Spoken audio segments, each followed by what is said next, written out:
चलो बच्चों, तो आज हम लोग अकाउंट में चैप्टर नंबर 1 पार्ट 2 का चैप्टर नंबर 1 कंटिन्यू करें, जिसका नाम है अकाउंटिंग फॉर शेयर कैपिटल।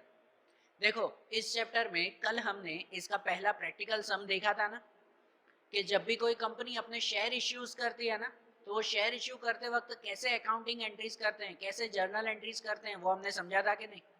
ठीक है, कि जिसमें हमने समझा था कि शेयर इशू करते वक्त जनरली 3 स्टेप होते हैं, 3 पॉइंट्स आते हैं उसमें, एप्लीकेशन, अलॉटमेंट एंड कॉल्स, है कि नहीं। कल हमने रूल्स लिखवाए थे इसकी जर्नल एंट्रीज के भी, वो पक्के याद है ना। क्वेश्चन नंबर 5 फाइनल एक्सरसाइज का क्वेश्चन नंबर 5 कल हमने किया था। आज उसके आगे के क्वेश्चंस देखें, क्वेश्चन नंबर 6 और 7 वो आज देखते हैं, कि जिसके अंदर आज हमें एप्लीकेशन, अलॉटमेंट, कॉल्स, इनके अलावा एक और नया पॉइंट सीखना है।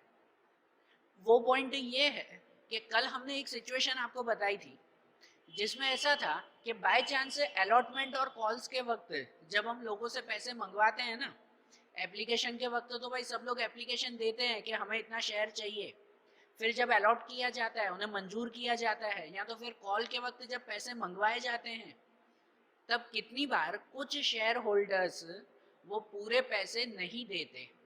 होता है ना कि भाई मैंने आपसे मंगवाया कि चलो भाई अलॉटमेंट के 4 रुपए दो, लेकिन आपने उसमें से 2 रुपए ही दिए या 3 रुपए दिए या तो दिए ही नहीं। होता है कि नहीं, कि कितनी बार कुछ शेयर होल्डर्स ने वो पैसे दिए ही नहीं, तो उनकी एंट्री कैसे। तो उसके लिए यहाँ पर जर्नल एंट्री में एक नया अकाउंट बनता है, जिस अकाउंट को कहते हैं calls in arrears account. Calls in arrears, arrears का मतलब कहलाता है बाकी रहना, आउटस्टैंडिंग रहना, बराबर।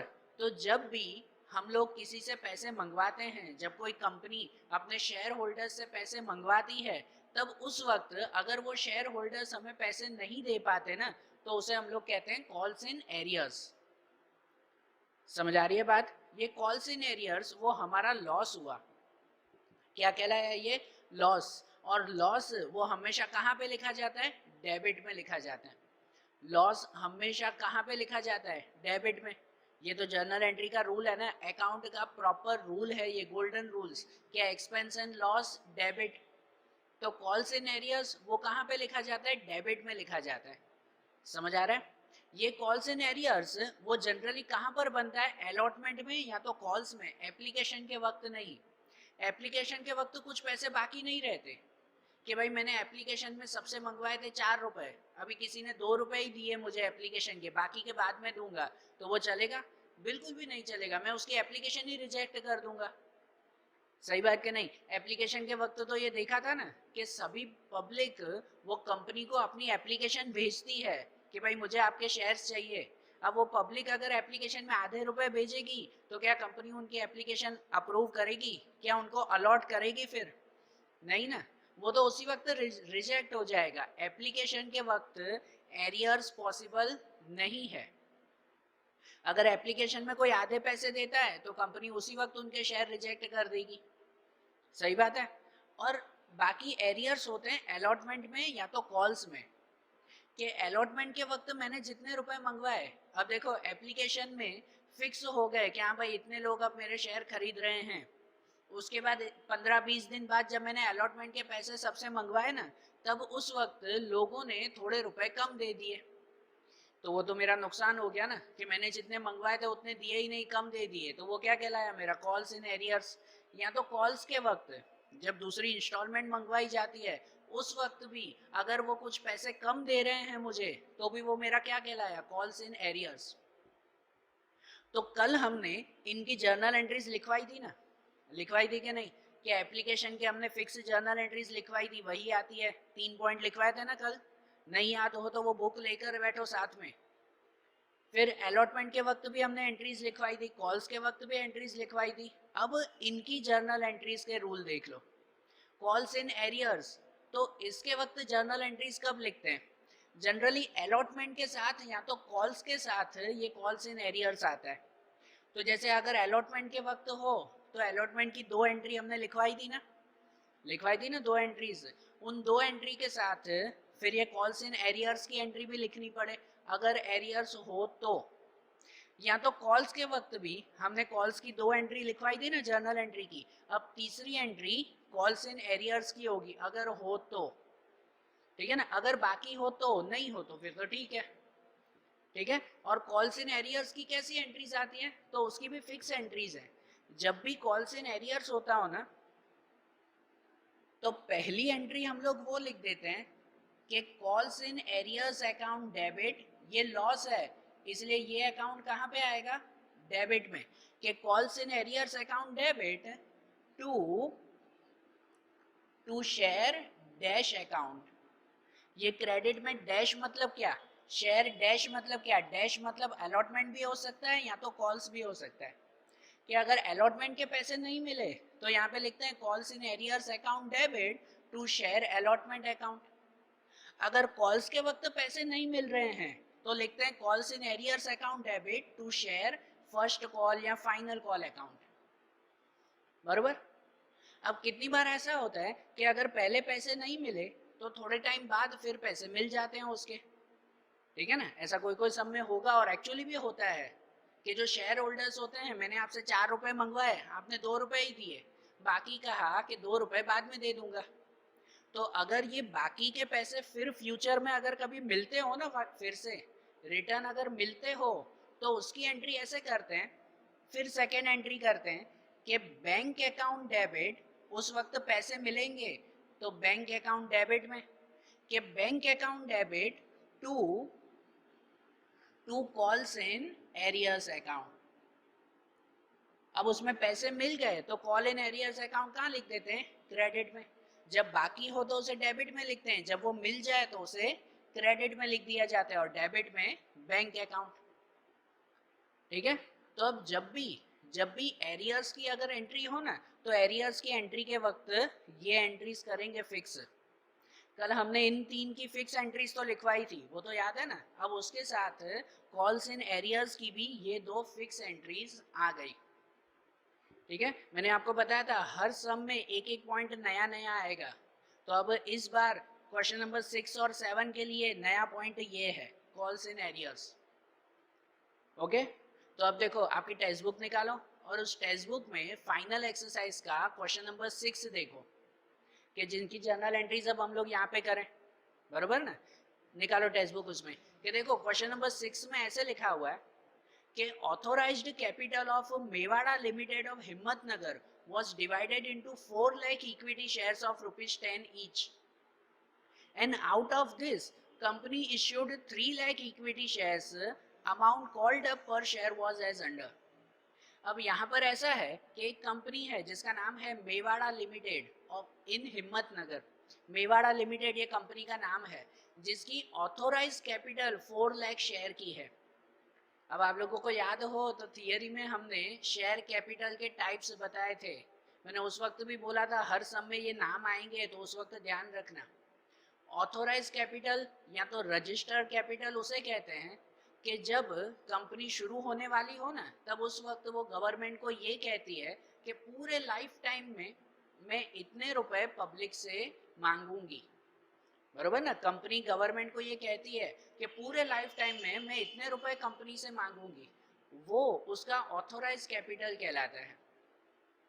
तो कंपनी का authorise capital 4 lakh equity share का है, जिसमें से इस साल, जरूरी नहीं कि 4 लाख ही इस साल इश्यू कर दे, इस साल कितने इश्यू कर किए हैं कंपनी ने, तो 3 लाख।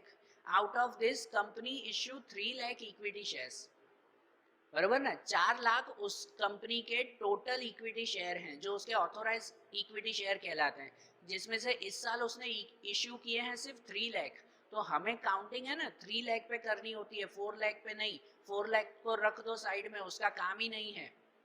कंपनी इस साल इश्यू कितने कर रही है, 3 लाख इक्विटी शेयर कर रही है, मतलब जो भी काउंटिंग करेंगे ना हम लोग अमाउंट की, वो सब 3 लाख इक्विटी शेयर पे होगी, बरोबर। कितने पे होगी, 3 लाख इक्विटी शेयर्स, ठीक है ना। तो मतलब देखो हमारे पास अब ये माइंड में रखो कि 3 लाख इक्विटी शेयर्स हैं, कितने, 3 लाख इक्विटी शेयर्स। और वो एप्लीकेशन अलॉटमेंट कॉल्स वो कैसे मंगवाए हैं उन्होंने, तो एप्लीकेशन पे 4 रुपए लिखा हुआ है ना, एप्लीकेशन पे 4 रुपए, अलॉटमेंट पे 3 रुपए एंड फाइनल कॉल पे 3 रुपए। कंपनी ने एप्लीकेशन के वक्त 4 रुपए मंगवाए उनका 10 रुपए का शेयर है, पूरा पूरा 10 रुपए का शेयर है, जिसमें एप्लीकेशन के वक्त 4 रुपए मंगवाए, अलॉटमेंट के वक्त 3 रुपए मंगवाए और कॉल्स के वक्त 3 रुपए मंगवाए थे, बरोबर? ऐसे दिया हुआ है ना। और आगे लिखा हुआ है कि company received application of 3,60,000 shares and excess application were rejected and money paid thereon was refunded to applicants। कि देखो कंपनी ने जब एप्लीकेशन मंगवाई ना लोगों से, तो पब्लिक ने 3,60,000 इक्विटी शेयर्स की एप्लीकेशन दे दी।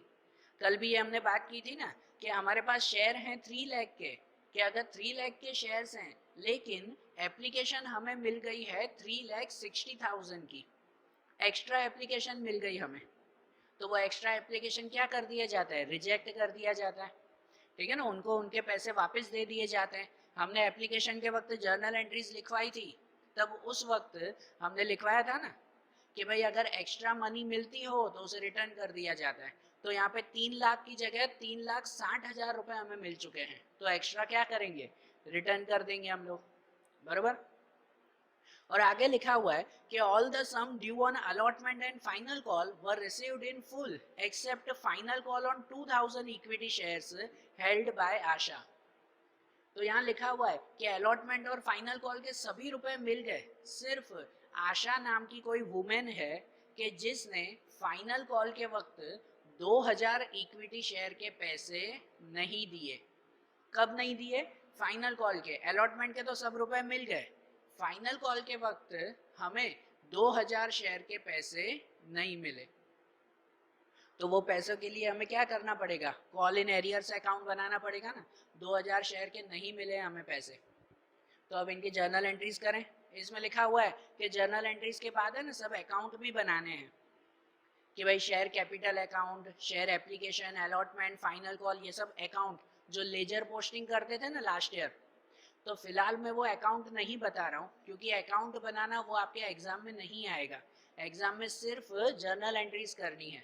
तो अभी फिलहाल मैं सिर्फ जर्नल एंट्रीज बता रहा हूँ, लेकिन जब चैप्टर कंप्लीट होगा ना तब उस वक्त एक बार इस जर्नल एंट्रीज पर से लेजर पोस्टिंग कैसे करते हैं, अकाउंट कैसे बनाते हैं, वो भी मैं बता दूंगा, सिर्फ इंफॉर्मेशन के लिए। अभी सिर्फ जर्नल एंट्रीज बनाए हम लोग। तो देखो जर्नल एंट्री में 3 स्टेप आते हैं ना, पहले एप्लीकेशन, फिर अलॉटमेंट, फिर कॉल। ओके तो पहले एप्लीकेशन की एंट्री। तो एप्लीकेशन के वक्त कल मैंने 3 जर्नल एंट्री लिखवाई थी, रूल्स ही है वही 3 ही आती हैं फिक्स। तो जिनमें सबसे पहली जर्नल एंट्री कौन सी होती है कि एप्लीकेशन के पैसे मिले हमें, उसकी जर्नल एंट्री। सही बात ना, सबसे पहली जर्नल एंट्री करते हैं कि जो एप्लीकेशन के पैसे मिले। तो पहली एंट्री हम लोग कौन सी करेंगे उसमें, कि देखो यहाँ पे मैं फॉर्मेट नहीं बना रहा हूँ, पूरा फॉर्मेट बनाना, बरोबर? कल मैंने आपको एक पीडीएफ सेंड किया था लिंक में, क्वेश्चन नंबर 5 का, जिसमें आपने देखा होगा ना कि पूरा फॉर्मेट बना हुआ है, नीचे सबके बीइंग भी लिखे हुए हैं। तो पर्टिकुलर वैसे ही जर्नल एंट्रीज करनी है एग्जाम में। मैं तो यहाँ पे एक्सप्लेन करने के लिए सिर्फ जर्नल एंट्री बता रहा हूँ, बीइंग लिखना, ऊपर हेडिंग लगाना, फॉर्मेट करना, ये सब आप अच्छी तरह से करना फिर।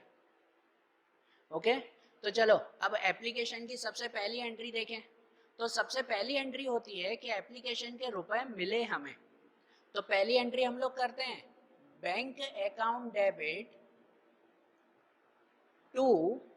To share application account. ठीक है, ये शॉर्ट में लिख रहा हूँ, bank account debit to share application account. कि यहाँ पर सबसे पहली एंट्री जर्नल एंट्री में कि हमें एप्लीकेशन के पैसे मिले, कितने मिले, अमाउंट में क्या लिखें। तो देखो हमने इश्यू तो किए थे 3 लाख शेयर, लेकिन आपको पता है एप्लीकेशन के वक्त 3,60,000 एप्लीकेशन मिल गई हमें। कितनी एप्लीकेशन मिली? 3,60,000 एप्लीकेशंस। सही बात है ना ये। तो मतलब यहाँ पर एप्लीकेशन में जो अमाउंट आएगी ना, जस्ट ये रफ में लिख रहा हूँ नीचे, वो अमाउंट में 3,60,000 शेयर्स के 4 रुपए मिले हमें। कितने रुपए मिले? 3,60,000 शेयर्स के एप्लीकेशन के वक्त कितने रुपए मंगवाए हमने? 4 रुपए मंगवाए ना। सही बात है ना। तो इतनी एप्लीकेशन मिल गई, मतलब 3,60,000 मल्टीप्लाई 4 अगर कर दो ना तो वो कितना हो जाएगा? 14,40,000 रुपीज। कितनी अमाउंट मिल गई हमें? 14,40,000 40,000 रुपीज, ये हमें एप्लीकेशन के रुपए मिल गए, बराबर। फिर दूसरी एंट्री ये करते हैं कि जो एक्स्ट्रा रुपए मिले ना उसे रिटर्न करना। एप्लीकेशन में दूसरी एंट्री, कल रूल्स लिखवाया था, देख लो उस रूल्स में कि एप्लीकेशन में सेकेंड एंट्री आती है कि जो एक्स्ट्रा एप्लीकेशन मिले तो उसे रिटर्न करना। कितनी एक्स्ट्रा मिली हमें?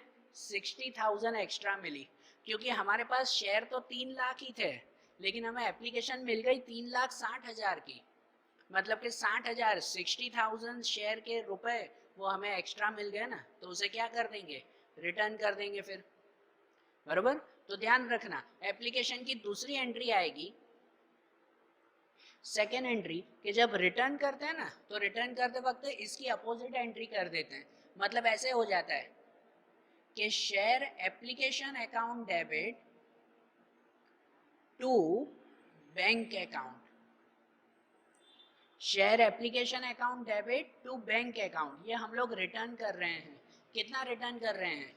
तो हम लोग 60,000 शेयर्स रिटर्न कर रहे हैं 4 रुपीज के हिसाब से। एप्लीकेशन के तो 4 रुपए ही थे ना हमारे पास, इतने ही मंगवाए ना, तो 60,000 शेयर्स के 4 रुपए हम लोग रिटर्न कर रहे हैं।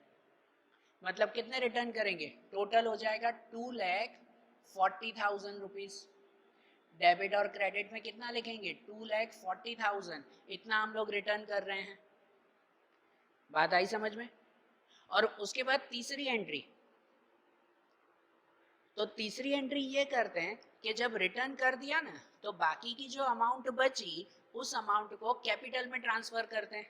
अब जो ये एप्लीकेशन के पैसे मिले वो हमारे हो गए ना, वो अब रिटर्न नहीं करने किसी को भी, तो बाकी के हमारे हो गए, वो कैपिटल में ट्रांसफर करेंगे।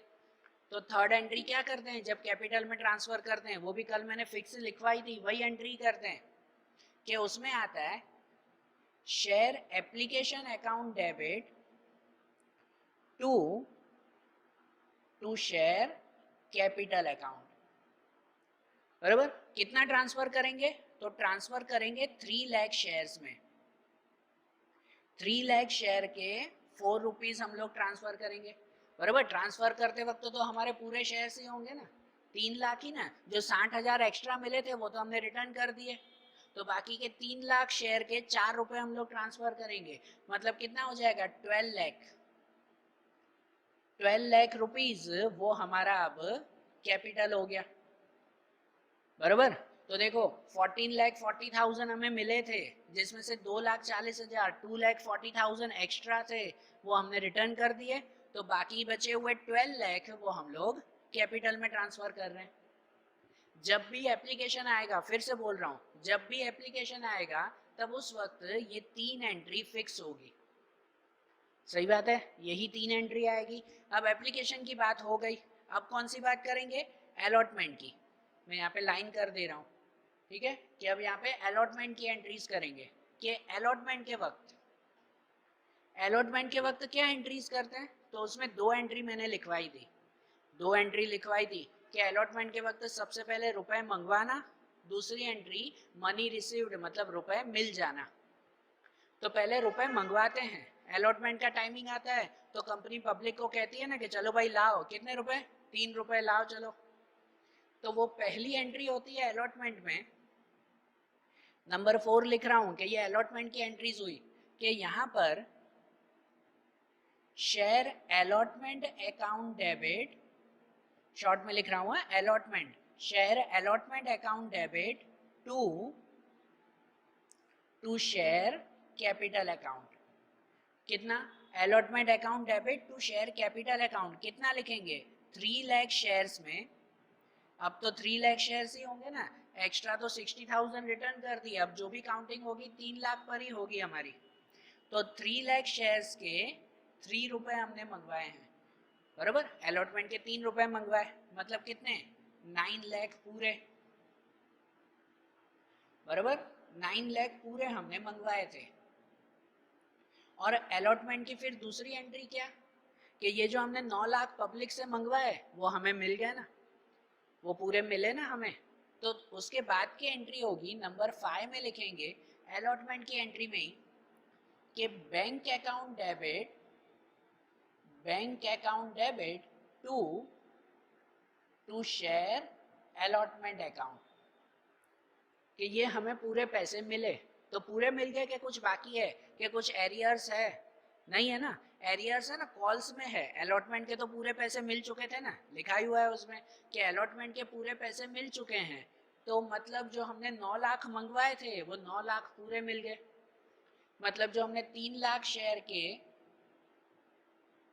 3 रुपए मंगवाए थे वो 3 रुपए पूरे मिल गए, मतलब कि 9 लाख रुपीज हमें मिल गए। बराबर, ये अलॉटमेंट की 2 एंट्रीज भी हो गई। अब अलॉटमेंट की एंट्रीज हो गई, अब कौन सी एंट्री? कॉल्स की एंट्री। तो कॉल्स के वक्त एंट्री, तो उस वक्त भी ऐसी एंट्री करते हैं ना, यही 2 एंट्री आती है जो अलॉटमेंट में आती है। सबसे पहली एंट्री या नंबर 6 करके लिख रहा हूं यहाँ पे, कॉल्स की एंट्री, कि सबसे पहले हम लोग कॉल्स के पैसे मंगवा रहे हैं। सबसे पहले पैसे मांगेंगे ना लोगों से, तब उस वक्त हम लोग एंट्री करेंगे कि शेयर, क्या लिखा हुआ है इसमें, नाम क्या लिखा हुआ है? Final call. जो टेक्स्ट बुक में नाम लिखा हुआ वही लिखते हैं कि share final call, final call account debit to share capital account, कि हमने लोगों से ये कॉल के पैसे मंगवाए। कितने पैसे मंगवाए? तो 3 रुपए। कॉल के वक्त भी 3 रुपए ही है ना, तो मतलब यहाँ पे हम लोग लिखेंगे कि 3 लाख शेयर के 3 रुपए हमने मंगवाए। मतलब कितने मंगवाए थे? वही 9 लाख। 9 लाख शेयर्स हमने मंगवाए ना, 9 लाख रुपीज हमने मंगवाए, शेयर्स नहीं। शेयर तो 3 लाख थे, उसके 3 रुपीज, मतलब कि 9 लाख रुपीज हमने मंगवाए हैं। और उसके बाद एंट्री करते हैं कि इस कॉल के पैसे मिले हमें। सही बात है ना, कॉल के पैसे मिले वो हम लोग लिखेंगे। तो उसमें उसकी एंट्री करते हैं कि bank account debit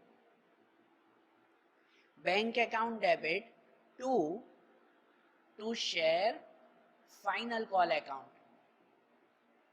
bank account debit to share final call account, bank में ये पैसे मिले हमें। अब यहाँ पे कैलकुलेशन का ध्यान देना, नया पॉइंट यहाँ पे आया। ये सब एंट्री तो फिक्स होती है।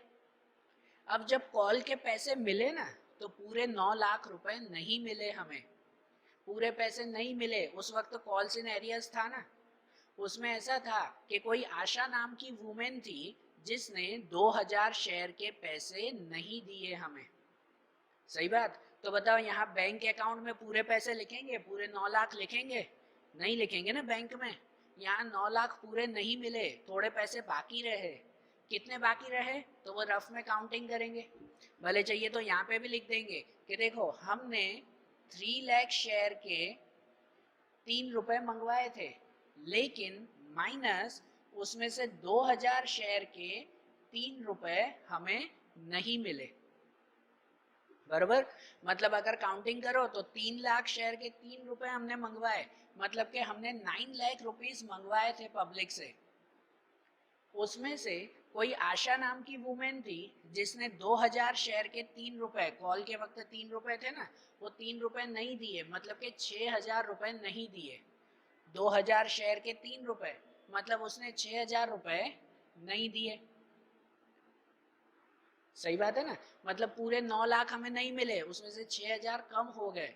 तो कितने हो गए? उसमें हो गए हमारे 8,94,000 रुपीज। तो हमें कितने रुपए मिले? 8,94,000 रुपीज मिले। समझ आ रही है बात? जब भी अब ये एरियर्स हो तो रफ में ये काउंटिंग जरूर करना कि यहाँ पर बैंक में जितने रुपए मिलने चाहिए थे 9 लाख हमने मंगवाए, लेकिन वो पूरे नहीं मिले 2000 शेयर के 3 रुपए के हिसाब से, मतलब कि 6000 रुपए हमें नहीं मिले। तो हम लोग यहाँ पे बैंक में एंट्री करेंगे 8,94,000 की। कितनी एंट्री? 8,94,000। बराबर, क्लियर हुआ ये? और बाकी के 6000 की एंट्री कहाँ पे करेंगे? तो वो 6000 की ये नई एंट्री करेंगे जो मैंने नया रूल लिखवाया ना, कॉल्स इन एरियर्स। तो ये कॉल के वक्त नहीं मिला था, तो ये 2 एंट्री के बाद यहाँ पे तीसरी एंट्री करेंगे जो कॉल्स इन एरियर्स की होगी। बराबर, और उसमें कितने रुपए लिखेंगे? 6000 रुपए। जो नहीं मिले वो रुपए यहाँ पे लिखेंगे। मतलब यहाँ पे नंबर 8 में हमारी एंट्री हो जाएगी ये वाली, ये फिक्स एंट्रीज, इसलिए ये एंट्रीज याद ही रखो, खाली अमाउंट बदलेगी, एंट्रीज नहीं बदलेगी कोई भी सम में, सिर्फ और सिर्फ अमाउंट चेंज होगी। तो यहाँ पे लिखेंगे हम लोग calls in arrears account debit, जो ये रूल है उसके हिसाब से कि calls in arrears account debit to share, ये जो डैश लिखवाया ना, डैश मतलब जिसके रुपए नहीं मिले, किसके नहीं मिले, तो ये फाइनल कॉल के नहीं मिले ना हमें, तो यहाँ पे लिखेंगे to share final call account. कितने नहीं मिले, तो 2000 शेयर के 3 रुपए हमें नहीं मिले, मतलब के 6000 रुपए हमारा एरियर्स हुआ, बराबर, कितना हुआ 6000 रुपीज एरियर्स। और उसमें क्या क्वेश्चन में ऐसा लिखा हुआ है कि वो ये एरियर्स जो 6000 वो आशा ने नहीं दिए वो फ्यूचर में उसने दिए फिर से, तो नहीं दिए हैं, ऐसा कुछ सम में तो मेंशन नहीं है, तो इसका मतलब ये दूसरी एंट्री नहीं करेंगे। अगर उसमें ऐसा लिखा होता कि 10-15 दिन बाद, थोड़े दिन बाद आशा ने पैसे वापस दे दिए, तो ये भी एंट्री करते, तो ये एंट्री करते कि bank account debit to calls in arrears account 6000 रुपए के बैंक में वापस 6000 मिल गए, लेकिन फिलहाल मिले नहीं है, तो ये एरियर्स ही रहा 6000 रुपीज, बराबर। तो ये हमारी जर्नल एंट्रीज हो गई सबकी, समझ आया। कॉल्स इन एरियर्स में सिंपल है ना। देखो एप्लीकेशन, अलॉटमेंट, कॉल वो तो सब सेम ही रहेगा, एक्स्ट्रा क्या हो गया कॉल्स इन एरियर्स, ठीक है। तो ये सम अच्छी तरह से लिख लो पहले बुक में, तो फिर क्वेश्चन नंबर 7 देखें फिर उसमें, बराबर। चलो देखो अब आपकी एक्सरसाइज में क्वेश्चन नंबर 7, अब 7th क्वेश्चन देखें उसमें कि जिसमें लिखा हुआ है कि Padekar sugar limited of Nagpur issued 12 lakh equity shares in the public of ₹10 each. अब उसने 12 लाख ही इशू किए हैं। अब पहले भी मैंने बताया क्वेश्चन 6 में भी, जितने इशू करता है ना कंपनी तो उस पर ही हमें काउंटिंग करनी है, मतलब हमें काउंटिंग किस पे करनी है, ये 12 लाख शेयर्स पर ही। 12 लाख शेयर उसने इशू किए हैं 10 रुपये के हिसाब से। Company received application for 13,50,000 shares. अब देखो कंपनी का नाम बहुत बड़ा होगा कि उसने, कंपनी ने बाहर रखे मार्केट में 12 लाख शेयर, लेकिन एप्लीकेशन आ गई 13,50,000 की, 1.5 लाख शेयर्स की ज़्यादा एप्लीकेशन आ गई, तो वो क्या करेंगे, ज़्यादा एप्लीकेशन रिटर्न कर देंगे ना हम लोग, बराबर ना। कि shares were allotted at the meeting of board of directors, excess shares applications were rejected and amount received thereon was refunded। जो एक्स्ट्रा एप्लीकेशन थी उसे रिजेक्ट कर दिया और सबके पैसे वापस कर दिए। And amount called up again shares was as under, कि इस तरह से पैसे मंगवाए थे, एप्लीकेशन के वक्त 2.5 रुपये, अलॉटमेंट के वक्त 2.5 रुपये, फर्स्ट कॉल के वक्त 2 रुपये और फाइनल कॉल के वक्त 3 रुपये, ऐसे 10 रुपये मंगवाए उन्होंने इंस्टॉलमेंट में, ठीक है। और आगे लिखा हुआ है Aishwarya who was allotted 960 shares could not pay first call and final call money, and where Vinay who was allotted 1200 shares could not pay final call money। अब यहाँ पे क्या लिखा हुआ है कि कोई ऐश्वर्या है जिसको 960 शेयर्स थे उसके पास, उसने फर्स्ट कॉल के पैसे भी नहीं दिए और फाइनल कॉल के भी नहीं दिए, उसने दोनों के पैसे नहीं दिए। और विनय नाम का कोई पर्सन है जिसके पास 1200 शेयर थे, उसने खाली फाइनल कॉल के पैसे नहीं दिए।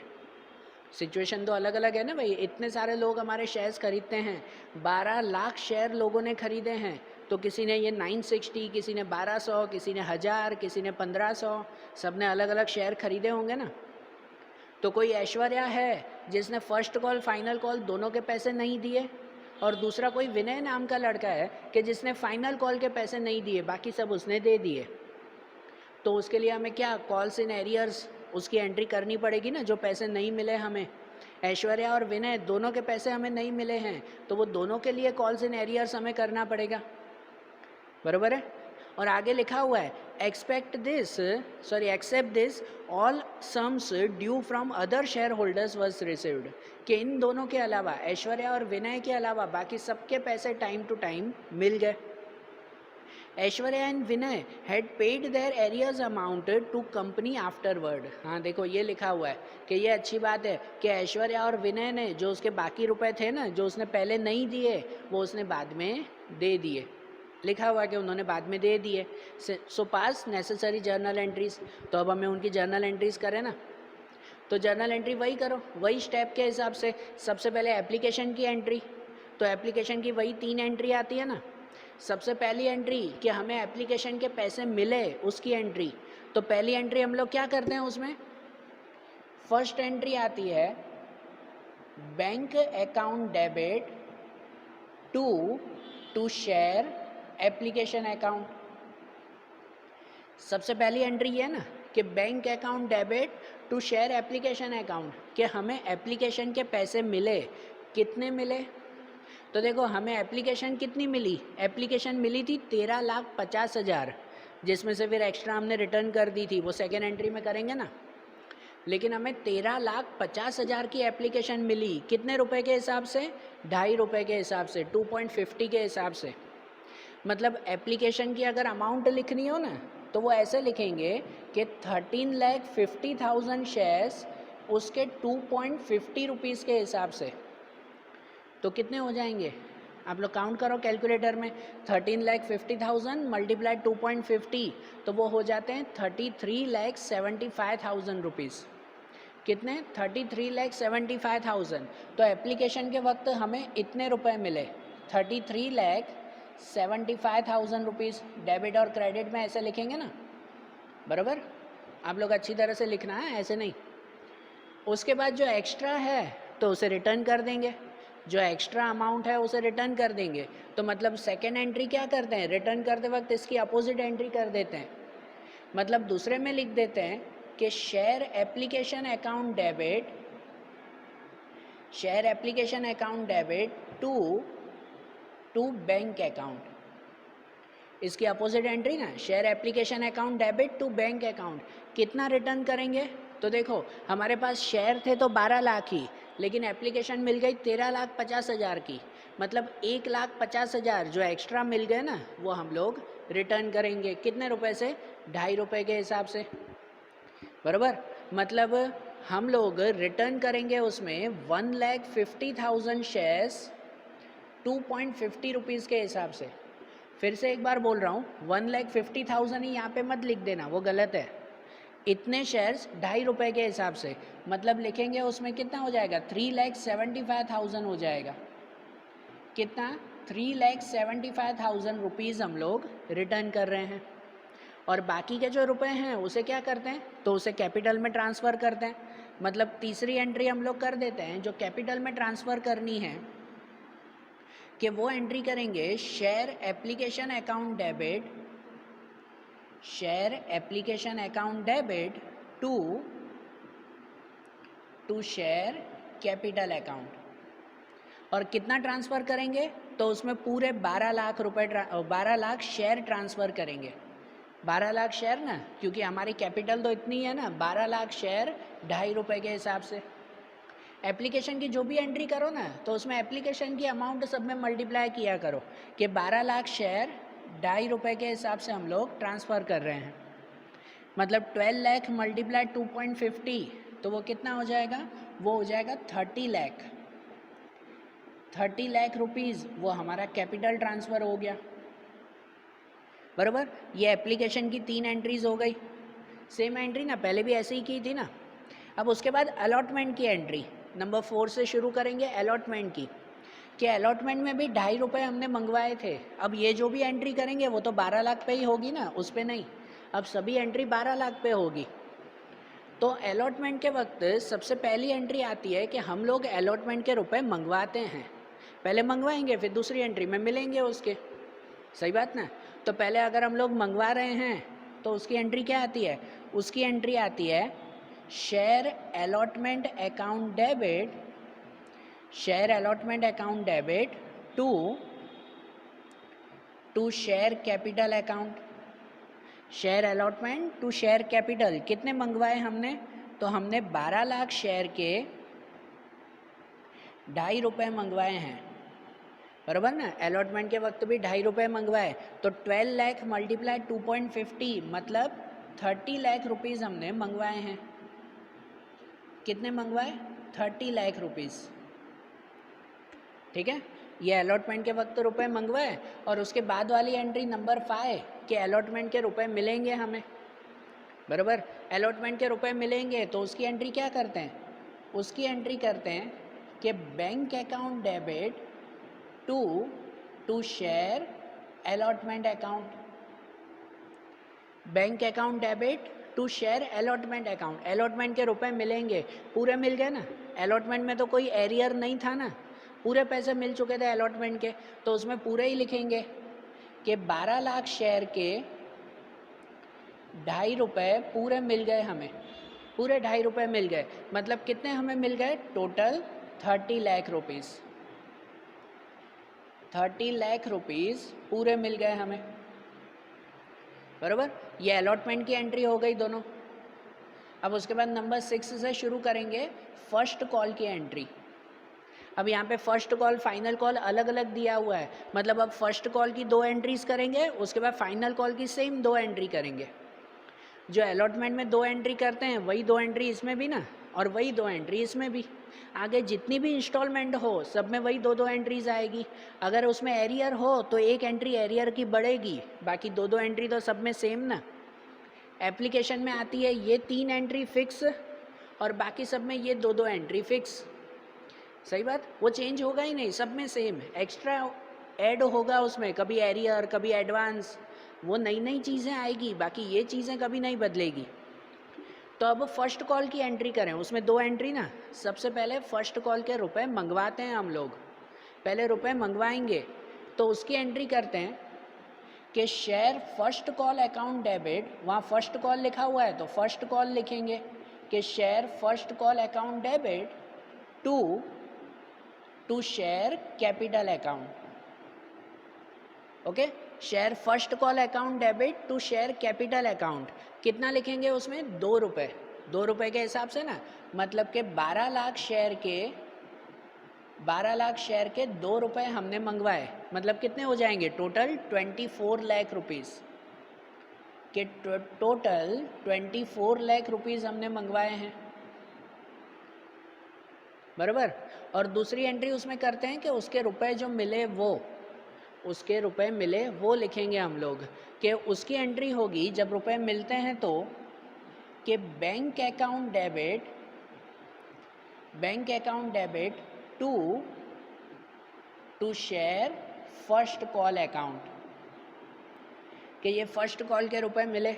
अब इसमें पूरे रुपए मिले थे, अब इसमें पूरे रुपए नहीं मिले। अब यहाँ चेक करते हैं, ये बैंक लिखते वक्त चेक करते हैं कि पूरे नहीं मिले। उसमें लिखा हुआ है कि ऐश्वर्या जिसके पास 960 शेयर्स थे, उसने फर्स्ट कॉल के रुपए भी नहीं दिए थे और फाइनल कॉल के भी नहीं दिए थे। तो फिलहाल हम लोग फर्स्ट कॉल के गिन रहे हैं, तो उसमें 960 शेयर्स के 2 रुपए नहीं मिले ना हमें, बराबर ना। और जो विनय था ना, विनय ने खाली फाइनल कॉल के नहीं दिए थे, तो उसके उस वक्त गिनेंगे हम लोग, ठीक है। तो फिलहाल तो ऐसा गिने, फर्स्ट कॉल में गिन रहे हैं तो उसमें खाली ऐश्वर्या का बाकी था। मतलब यहाँ देखो काउंटिंग ऐसे करेंगे हम लोग, यहाँ लिख रहा हूँ कि देखो हमने 12 लाख शेयर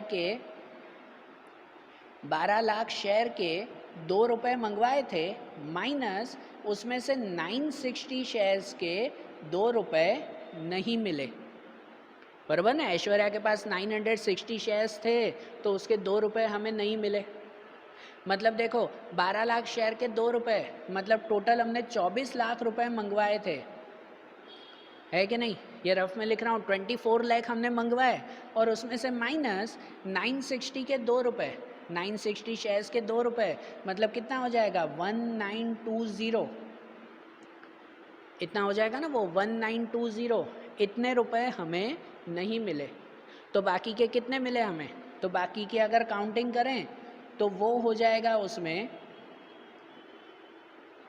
23,98,080 रुपीज़।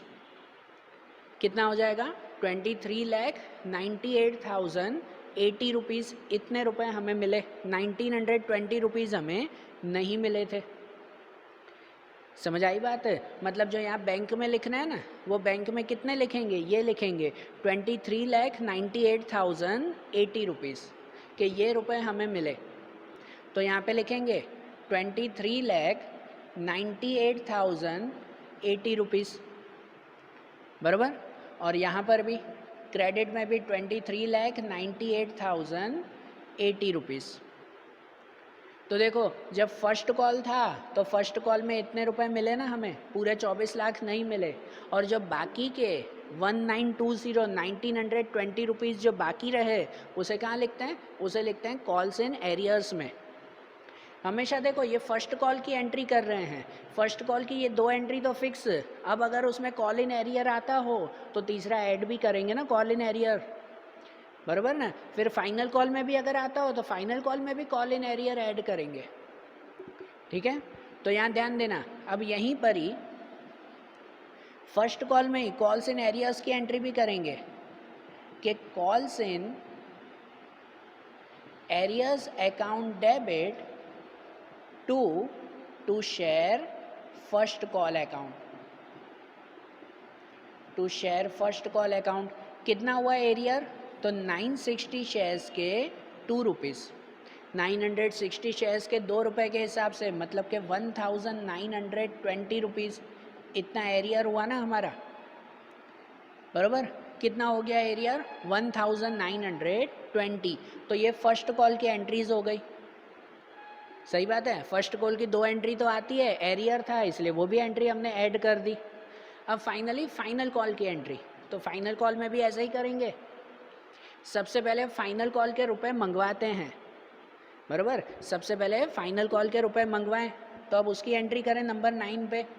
तो रुपए मंगवाएं तो वही एंट्री करते हैं ना कि share final call account debit, जैसे इसमें किया वैसे इसमें भी, कि share final call account debit